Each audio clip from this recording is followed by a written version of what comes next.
Now, what we have here is a very nasty piece of news that shows that the FBI now has permission to impersonate the media in order to carry out its functions. That's right, FBI agents are now allowed to pose as media groups or as media individuals in order to get information that they require. In other words, the media can now be impersonated. This is done by the Department of Justice of the Department of Justice Office of Inspector General published a paper, a review of the FBI's impersonation of a journalist in criminal investigation. Now, this goes back to 2007, where an FBI agent pretended to be an Associated Press journalist in order to try to contact a suspect for a crime who had made online threats. It was a kid who made an online threat to his school. And what happened was he pretended to be an Associated Press journalist to try to speak to the kid. So he went to the link that he provided, he got a bunch of malware on his computer, and then they found out who he was. Now, the Associated Press, the people who this whole thing began as a part of being impersonated, is very upset about it. The Associated Press is deeply disappointed in the Inspector General's findings, which effectively condone the FBI's impersonation of an AP journalist in 2007. Such action compromises the ability of a free press to gather the news safely and effectively and raises serious constitutional concerns. The real danger here is that it allows police agents to infiltrate media organizations, and it threatens to completely undermine the whole premise of a free press. Of course, we're talking about a free press under the bourgeois premise, so there's always still that capitalist bias there.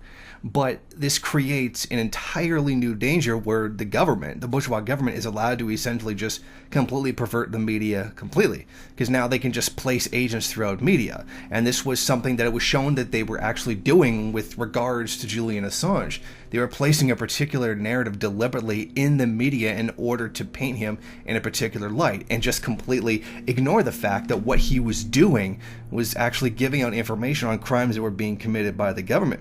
Now, this creates a huge problem because now they can get them into media situations where they can get a hold of the information of whistleblowers who would rather remain anonymous. And then this completely undermines the credibility of any journalist that a whistleblower tries to contact. And what's really funny to me about all of this is the fact that this is being this is some Orwellian level stuff. Now, I love it when anybody invokes the image of George Orwell, who supposedly was a socialist himself, though he was a Trotskyist and a snitch, although those two things frequently go together. All these crimes that he was talking about, the Soviet Union would do this, Animal Farm, 1984, and all that other nonsense, this is all happening under capitalism. It's not even a socialist country doing this.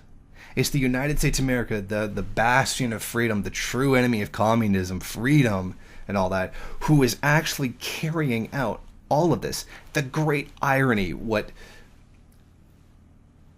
Orwell intended as a criticism of the Soviet Union is actually happening right under capitalism. And, it's a shame that this shouldn't happen at all, but it is still very telling. And the fact that this is a thing in law will seriously damage people's perception of the media, although I'm sure that reputation is already tarnished a great deal to begin with. Thank you for watching. If you like this program, then please head over to my Patreon page and set up a monthly donation. It's your donations that keep this program running. Also, if you would like, please rate, comment, subscribe, and share in various social media.